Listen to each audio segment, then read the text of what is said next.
You're going on to the Rock classic rivalry for fans of the Attitude Era.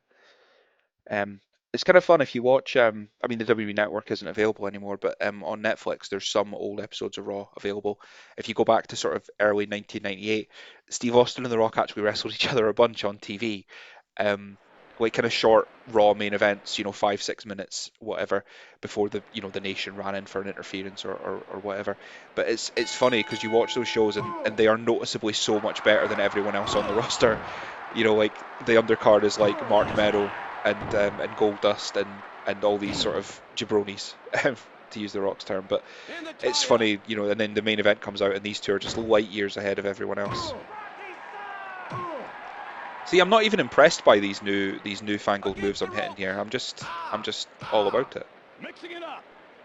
Let's see if I can do something from this Irish whip. Nice, nice. I'm getting into the sort of running offense. That seems to be quite effective.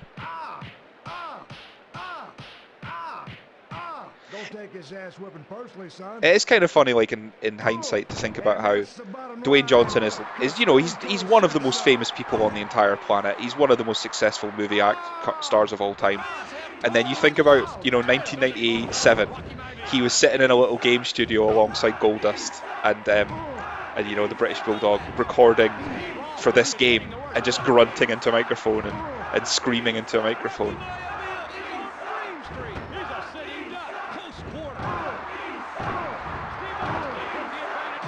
It's funny because they're chanting for me. You can see my name's flashing, and that's them cheering for me.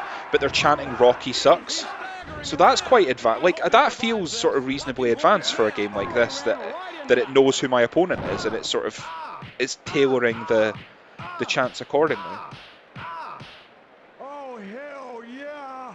I'm really stringing these moves together here, aren't I? I shouldn't be so impressed. Again, I've been impressed by myself and immediately paid for it with my hubris. But the Rock at this point was not the most electrifying man in entertainment. He was second in command in the nation, Intercontinental Champion. I think most people knew he was going to be the biggest star in the world. I remember reading in The Death of WCW, which is an excellent book. They're talking about, as well as WCW, obviously, they talk about the rise of the WWF and how much better that was doing at the time.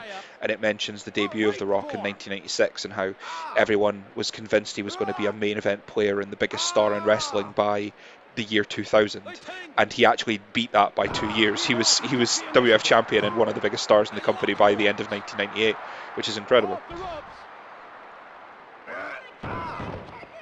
Okay, let's try for some off the top rope action. That's running, Steve. I'm blaming Steve, like I'm not pressing the buttons. He put the smack down. Watch out for this crowd. They want more. I've kind of learned how to do the $1 Million Dream too. I promise I've not been practicing between recording sessions here. I wonder how the submission works. That might be something to Google. I'd quite like to win a match by submission because that would be kind of cool. Especially if I play as someone like Bret Hart. That'd be kind of cool to win with the sharpshooter. Because I assumed that, him trying to fill the meter is him trying to escape, and I just have to sort of keep him from filling it by 10. But maybe it's the opposite. Maybe I have to fill the meter before the 10. I don't know.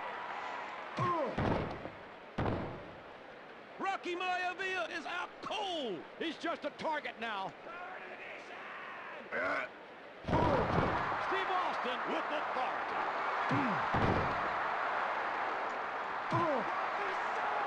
I feel like the hammerlock has taken by the sidelines here. There we go. I didn't even do that on purpose. I was just thinking, because the running offense, the clotheslines, the Thez press, the Irish whipping him into the corner, that seems to be doing me really well. So that's kind of supplanted the hammerlock as my go-to, which is fine. Oh, butterfly suplex, nice. It's nice seeing different moves, Like Mick Foley had that nice belly-to-belly. I keep calling him Mick Foley. Mankind had that nice belly-to-belly suplex, and The Rock just butterfly suplexed me. The human suplex machine, Dwayne The Rock Johnson. Oh man, Okay, I don't want to risk getting counted out here, so let's just very quickly figure out how to get back in the ring. Yeah, there we go. That's fine. Yeah, he overhead belly to belly suplexed me over the top rope, which a move which would kill a person in real life. I suppose that's why this isn't real life. That bicycle kick! A damn bicycle kick! Who is this guy?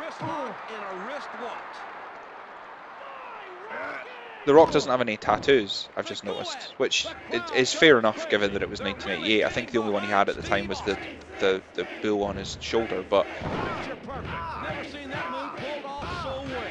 I can't imagine this game can render tattoos. I don't think I don't remember seeing the Undertaker on the pyramid actually, so I might not get to fight the Undertaker this playthrough. So I'd be interested to see what his arms look like if he's covered in tattoos. We'll find out. We'll find out. I'm a long way from being bored of this game, which is fun.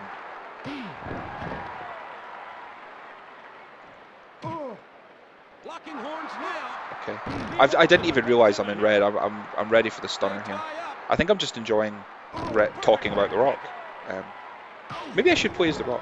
Maybe I'll save him for Attitude, because you know that game's set a little bit later. That one's set in 1999, so you know making The Rock WWF champion in 1999 feels more appropriate somehow than this sort of weird Nation of Domination 1997 version of The Rock that I'm wrestling here. Man, he's building a comeback here. Apparently this is the game punishing me for not finishing when I had the chance, because I've just tried the stunner twice and couldn't hit it. I think I need to wait for the fans to stop chanting his name. I think if I try and pin him while, you know, whatever I hit him with, I think if I try and pin him while the crowd are chanting for him, he'll kick out, basically.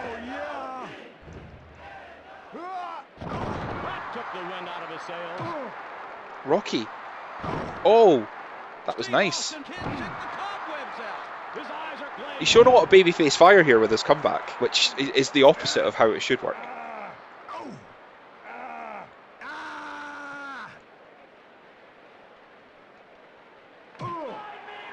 Okay, I think I need to like hit a move and then.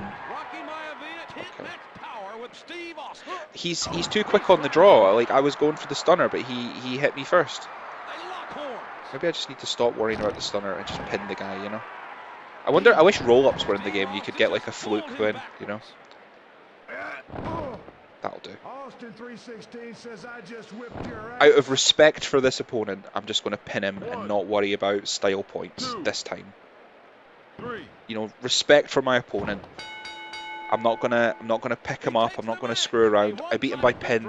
That's interesting in that the only other match so far I haven't won by total blowout was against Farouk, and he was also a member of the Nation of Domination. So you know they really are the Nation of Domination. Really, Mick? These matches as being dangerous. Again? I look at them as a chance to play with all my toys, and it will be fun for me, but not for you. Have a nice day. I don't know how random it is in choosing who my opponents are. I feel like it's like where the grudge matches appear are set in stone, but the like who the opponents are or maybe randomized, because I don't want to fight the same guy 3 times. You know, there's not that many people in the game. And it's in a cage again.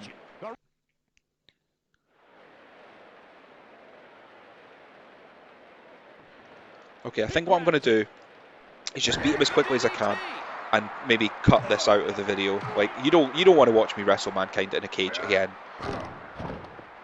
So maybe I'll just, you know, let's try and, like I did to The Rock, you know, domination. Not domination. I literally just got done talking about how I struggled to beat him. So I'm just going to try and beat Mick quickly. Maybe you'll just see highlights of this match. And that's the bottom line, because Stone Cold said so. Might be quite fun. This whole YouTube journey is not so much about gaining followers, although if anyone is out there watching, I'm really appreciative of you, and I hope you're enjoying the videos, and leave me a comment to let me know. But in general, this is just kind of a little project for me to see you know, to practice video editing and things like that. And I'm hoping the videos will get better and more polished as we go. But it might be kind of a fun challenge to see if I can edit down the highlights of this match and add some text on the screen to see, you know, if I can learn how to do that. So yeah, you're both watching me play this game and also watching me learn how to do YouTube things in real time, which is, it's certainly fun for me. I don't know I don't know if it is for you guys.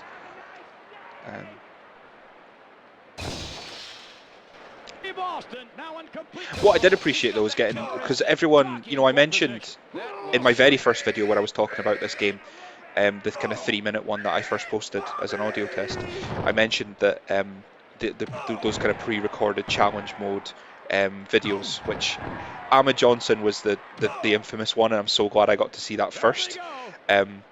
Where you just can't understand a word he's saying because he's got a very, very deep voice, and it's like a really echo. He speaks really quickly in a very echoey space. But you can see that the two Mick Foley ones, the two Mankind ones, were totally different. They recorded, I think, 3 or 4 per video, per character, I should say. All right, I've got him in red, mostly thanks to my vaunted hammerlock, and the crowd are booing me because I kept using kicks. I kept booting him in the gut over and over again. But that, now that they've stopped chanting, his stun meter won't deplete so quickly. So when I do stun him, I can get out, and that should be the end of this match. I just need to do the business. But he loves a counter, does Mick?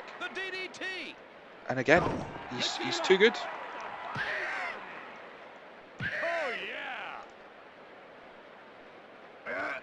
Mankind loses his grip.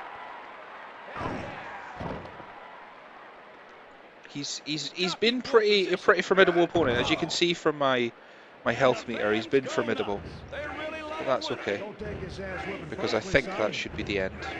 With the overhead belly to belly suplex, the same move I used to defeat The Rock, and I'm out. Okay, so hopefully that's the last time we'll see Mankind. I love the guy, but I don't want to wrestle him 4 times. It feels unnecessary.